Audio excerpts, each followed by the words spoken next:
नमस्ते दोस्तों, मैं डॉक्टर अनीता और मेरे चैनल पर आप सभी का बहुत बहुत स्वागत है। दोस्तों, हिंदी काव्य शास्त्र में आज हम बहुत ही महत्वपूर्ण टॉपिक पर चर्चा करेंगे। वो हैं औचित्य सिद्धांत या संप्रदाय। भारतीय काव्य शास्त्र के 6 संप्रदायों में से औचित्य संप्रदाय प्रमुख संप्रदाय है।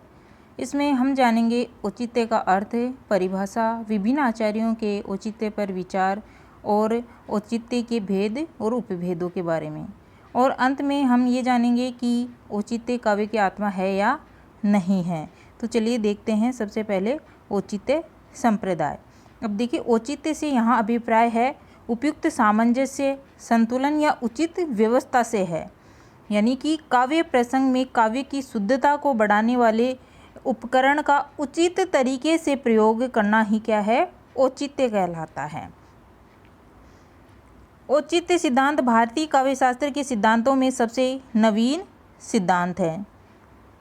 भारतीय काव्य शास्त्र के अन्य सभी सिद्धांतों रस, अलंकार, रीति, ध्वनि, वक्रोक्ति के अस्तित्व में आने के पश्चात इस सिद्धांत का आविर्भाव हुआ है।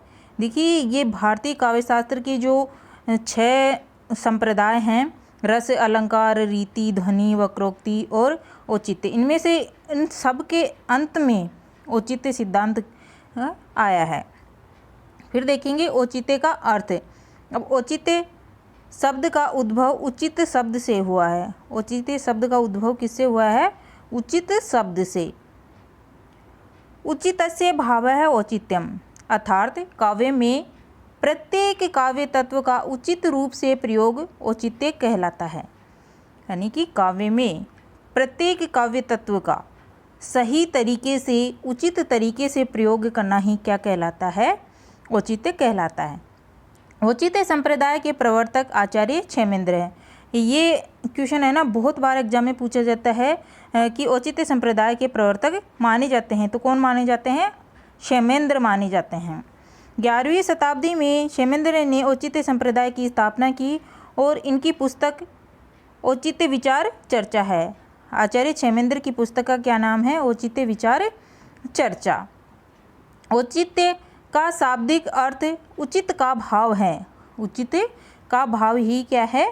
औचित्य का अर्थ है, यानी सही तरीके से प्रयोग करना। आचार्य क्षेमेंद्र ने उचित शब्द का अर्थ अनुरूप या जचना माना है।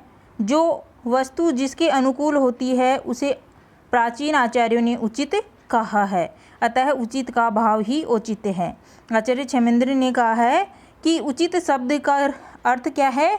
अनुरूप या काव्य के अनुसार जचना ही, जो वस्तु जिसके अनुकूल है वो ही क्या है? उचित है। और उसी को ही उचित का भाव ही क्या कहलाता है? वो औचित्य कहलाता है। अनुचित अलंकार प्रयोग, अनुचित गुण प्रयोग, अनुचित रस प्रयोग, अनुचित रीति प्रयोग काव्य के सौष्ठव को नष्ट कर देते हैं। देखिए, गलत तरीके से अलंकार का प्रयोग करना काव्य में, गुणों का प्रयोग करना, रस का प्रयोग करना और या फिर उनकी जो रीति है उसका प्रयोग करना, वो काव्य की जो आनंदानुभूति है उसको नष्ट कर देते हैं। आचार्य क्षेमेंद्र कहते हैं कि औचित्यस्य रस सिद्धस्य स्थिरम काव्यस्य जीवितम, अर्थात रस सिद्ध काव्य का प्राण औचित्य ही है। आचार्य क्षेमेंद्र ने रस सिद्ध काव्य का प्राण किसको माना है? औचित्य को माना है। उन्होंने काव्य के सभी आवश्यक तत्वों को औचित्य के अंतर्गत समाहित कर दिया। उनके साथ साथ अन्य सभी आचार्यों ने भी प्रत्यक्ष या अप्रत्यक्ष रूप से औचित्य के महत्व को स्वीकार किया। काव्य के जो सभी आवश्यक तत्व थे, उन आवश्यक तत्वों को आचार्य क्षेमेंद्र ने औचित्य के अंतर्गत सम्मिलित कर लिया।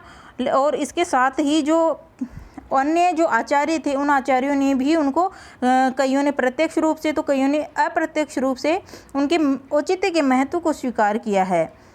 और इसी के कारण काव्य के विभिन्न अंगों प्रत्यंगों में औचित्य होने पर ही, यानी उचित तरीके से प्रयोग होने पर ही सौंदर्य का सृजन हो सकता है तथा सहृदय यानी पाठक को जो है रसानुभूति प्राप्त कर सकता है। पाठक जो है वो रस की आनंद की अनुभूति प्राप्त कर सकता है अगर काव्य में रसों का या काव्य के जो अंग है, तत्व है, उनका उचित तरीके से प्रयोग किया जाए। तो आगे देखेंगे हम औचित्य संबंधी स्थापनाएं।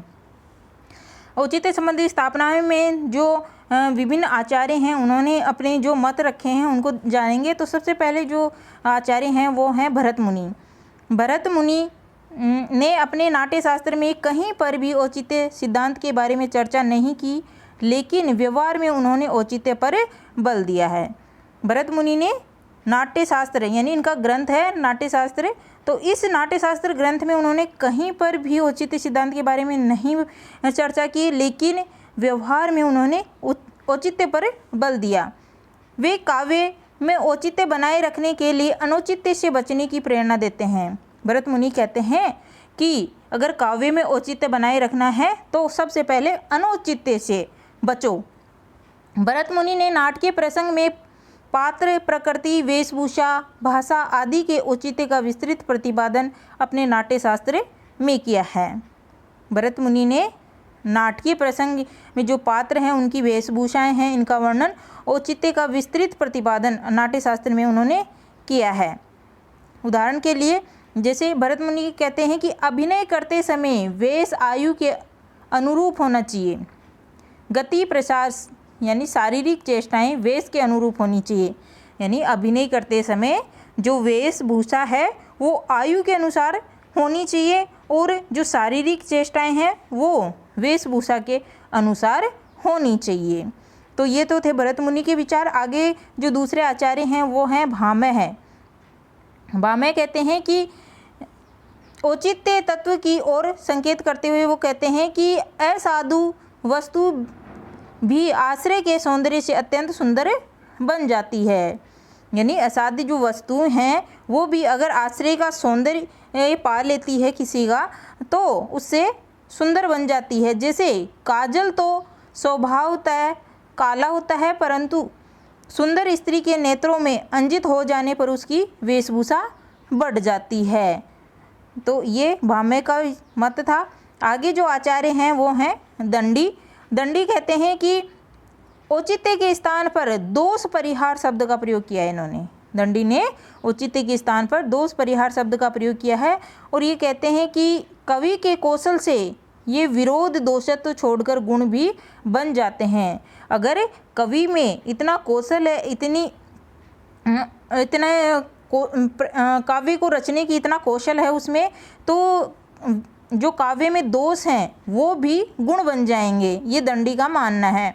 आगे जो आचार्य हैं वो हैं रुद्रट। रुद्रट ने सर्वप्रथम औचित्य शब्द का प्रयोग करते हुए कहा है कि काव्य में अनुप्रास वृत्तियों का प्रयोग औचित्य का ध्यान रखते हुए करना चाहिए। फिर आगे जो आचार्य हैं वो हैं आनंदवर्धन और इन्होंने काव्य के सभी तत्वों अलंकार, गुण, रीति, संघटना, प्रबंध आदि की उपयोगिता रसाभिव्यक्ति में सहायक होने में स्वीकार की है। आनंदवर्धन ने जो काव्य के जो सभी तत्व थे उनकी उपयोगिता किस में मानी है? रस की अभिव्यक्ति में ही सहायक होने में स्वीकार की है। आनंदवर्धन का यह कथन विशेष उल्लेख्य है कि अनुचित्य ही रस के नाश का सबसे बड़ा कारण है। इनका मानना है कि रस के नाश का सबसे बड़ा कारण क्या है? अनौचित्य। और औचित्य का समावेश ही रस का परम रहस्य है। और औचित्य का समावेश ही क्या है? रस का परम रहस्य इन्होंने माना है। आगे जानेंगे आचार्य क्षेमेंद्र की औचित्य संबंधी अवधारणा। आचार्य क्षेमेंद्र ने कहा है कि जो पदार्थ जिसके सदृश अथवा अनुरूप होता है उसे प्राचीन आचार्यों ने उचित कहा है। इसी उचित को विद्वानों ने औचित्य कहा है और यही काव्य का जीवन है। कि क्षेमेंद्र कहते हैं कि जो पदार्थ जिसके सदृश यानी जिसके अनुरूप है उसे ही उचित कहा है। और जो प्राचीन विद्वान थे उन्होंने इसको क्या कह दिया? औचित्य।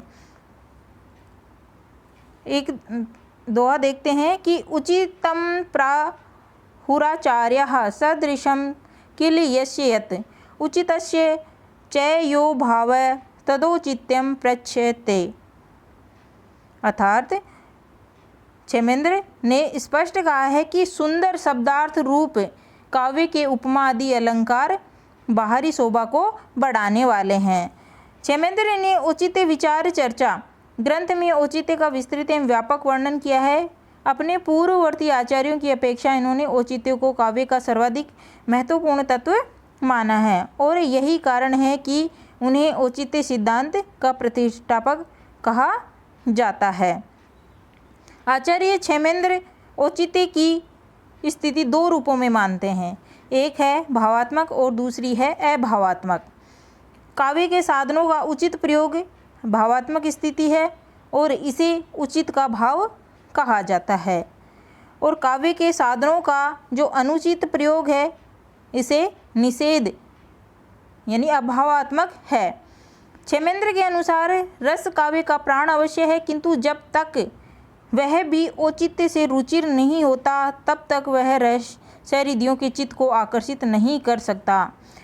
क्षेमेंद्र का ये मानना है कि रस जो है वो काव्य का प्राण तो अवश्य है, किंतु वह तब तक जब तक कि औचित्य से रुचि नहीं हो जाता, यानी लोगों को उसमें सहृदयों के चित्त को यानी मन को, पाठक के मन को आकर्षित नहीं कर लेता, तब तक वह रस काव्य का प्राण नहीं हो सकता।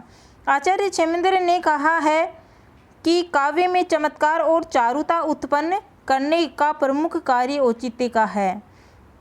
क्षेमेंद्र का ये भी मानना है कि काव्य में चमत्कार और चारुता है जो सुंदरता उत्पन्न होती है वो किसके कारण होती है? औचित्य के कारण ही होती है। उन्होंने रस की उत्पत्ति का कारण भी औचित्य ही बताया है। रस की उत्पत्ति का कारण भी औचित्य ही है। रस और औचित्य एक दूसरे पर निर्भर है। रस और औचित्य क्या है? एक दूसरे पर निर्भर है। औचित्य के बिना रस की प्रतीति नहीं हो सकती।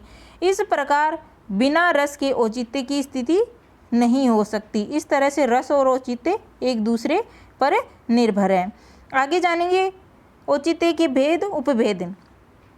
आचार्य क्षेमेंद्र ने काव्य के विभिन्न अंगों के आधार पर औचित्य के 27 प्रभेद निर्दिष्ट किए हैं, जो निम्नलिखित 3 वर्गों में विभक्त हो सकते हैं। 27 भेद माने हैं जिनको हमने 3 वर्गों में बांटा है। पहला है भाषा विषयक। इसमें पद, वाक्य, क्रिया, लिंग, वचन, विशेषण, उपसर्ग, निपात और काल ये आते हैं। फिर काव्य शास्त्र विषयक, इसमें प्रबंधार्थ, गुण, अलंकार और रस। इनके अतिरिक्त नाम को परिकर, अलंकार और अभिप्राय को व्यंग्यार्थ का पर्याय मानकर इन दोनों को भी इसी वर्ग में रखा है। आगे है वर्ण विषयक। देश, कुल, वृत्त, तत्व, सत्व, स्वभाव, सार, संग्रह, प्रतिभा, अवस्था, विचार और आशीर्वाद। इस तरह से ये 27 भेद हो गए। आचार्य क्षेमेंद्र के अनुसार इन सभी अंगों में एकमात्र व्यापक जीवन औचित्य ही है। ये जो 27 भेद माने हैं और इनको 3 वर्गों में हमने बांटा है, तो इन सभी अंगों में एकमात्र क्या है? व्यापक जो जीवन है वो क्या है? औचित्य ही है। यानी अर्थात काव्य में इन सभी काव्य तत्वों का प्रयोग औचित्यपूर्ण होना चाहिए। काव्यांगेषु च प्राहुरौचित्यम व्यापी जीवितम। यथा अलंकार और गुण के संबंध में उनका मानना है कि जब इनका उचित प्रयोग किया जाए तभी ये अलंकार अथवा गुण कहलाएंगे, अन्यथा नहीं। यानी ये जो अंग है, तत्व है, इनका अगर काव्य में सही तरीके से प्रयोग किया जाएगा तभी ये अलंकार अथवा गुण कहलाएंगे, अन्यथा ये काव्य के गुण अलंकार नहीं कहलाएंगे। जैसे र और ल जैसे कोमल वर्णों की आवृत्ति से जन्य अनुप्रास अलंकार का प्रयोग विप्रलंग श्रृंगार में हो तो औचित्यपूर्ण है। ये कह रहे हैं कि र और ल जैसे कोमल वर्ण है, इन वर्णों की आवृत्ति यदि अनुप्रास अलंकार का प्रयोग विप्रलंग श्रृंगार में है किया जा रहा है तो वो तो औचित्यपूर्ण है, औचित्य है, सही है। किंतु इसके विपरीत यदि श्रृंगार रस में ट वर्ग का अनुप्रास कर दिया जाए तो औचित्यपूर्ण नहीं होगा, लेकिन अगर श्रृंगार रस में ट वर्ग को लाएंगे तो वो औचित्य नहीं होगा। आगे देखेंगे निष्कर्ष हमारे सामने क्या निकल कर आया है कि अब अंत में यह समस्या विचारनी है कि क्या औचित्य को काव्य की आत्मा मानना संगत है और इसी आधार पर क्या इसे विशिष्ट सिद्धांत अथवा संप्रदाय कहना चाहिए। हमारा विचार है कि औचित्य कोई अलग सिद्धांत न होकर विभिन्न काव्यांगों को परिष्कृत एवं उपादेय बनाने का हेतु मात्र है। गुण, अलंकार, रस आदि सभी 27 काव्य तत्वों के संबंध में उनकी एक ही धारणा है, इनका प्रयोग औचित्यपूर्ण ही होना चाहिए। यानी जो 27 उन्होंने काव्य के जो तत्व बताए हैं उन सभी में उन्होंने एक ही बात कही है कि इन सब का औचित्यपूर्ण तरीके से काव्य में प्रयोग होना चाहिए। इसी के ही बल पर यह काव्यांग अपने यथावत रूप में प्रस्तुत हो सकते हैं, अन्यथा नहीं। निसंदेह क्षेमेंद्र ने औचित्य को काव्य का जीवित कहा है, किंतु यहाँ जीवित शब्द आत्मा का पर्याय नहीं है, अपितु इससे तात्पर्य है किसी काव्यांग को उपादेय बनाने का हेतु। अतः औचित्य को काव्य की आत्मा मानना संगत नहीं है। तो इस तरह से दोस्तों आज हमने औचित्य संप्रदाय या सिद्धांत के बारे में जाना और मैं आशा करती हूँ कि आपको ये अच्छे से समझ में आ गया होगा। और मेरे द्वारा बनाए गए वीडियो आप लोगों को अच्छे लगते हैं तो मेरे चैनल को लाइक, शेयर और सब्सक्राइब कीजिए। साथ ही बेल आइकन का बटन प्रेस कीजिए ताकि मेरे द्वारा बनाए गए नए वीडियो का नोटिफिकेशन आप तक पहुंच सके। थैंक्स।